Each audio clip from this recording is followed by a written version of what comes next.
When I think about the ways in which this president has run our country amok, run our laws amok, you have to remind yourself that he must have really quite missed a step in government 101, because he, asks people, how does somebody like Ilhan get to tell us how our country is run? Well, somebody like me gets to tell you how our country is run because that's mandated in the Constitution. I'm a member of Congress, and that's what members of Congress get to do per Article 1 of our Constitution. And I get to do that because I was honored by the voters of the Minnesota Congressional 5th District with their votes. And I like to remind the president and his base, I won my election in 2018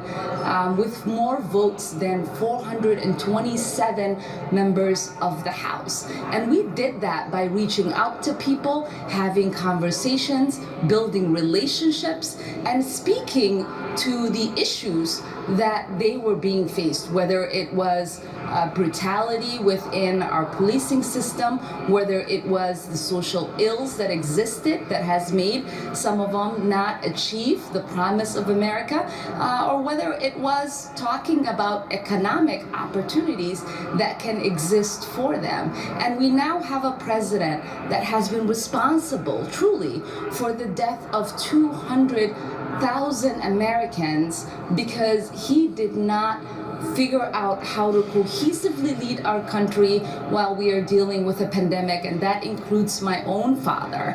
And we have a president that is overseeing one of the most financial devastations our country has ever seen, and we are dealing with a clear uprising across the country where people are fed up and are ready for systematic change. And instead of addressing those issues, he resorts to racist attacks and attacking immigrants. I mean, this is a president who doesn't recognize that his own mother and grandfather were immigrants, that 4 of his children were born to women who were immigrants. Not only is he a racist, but he's a racist xenophobic because he's not against immigration, he's just against immigrants who look like me.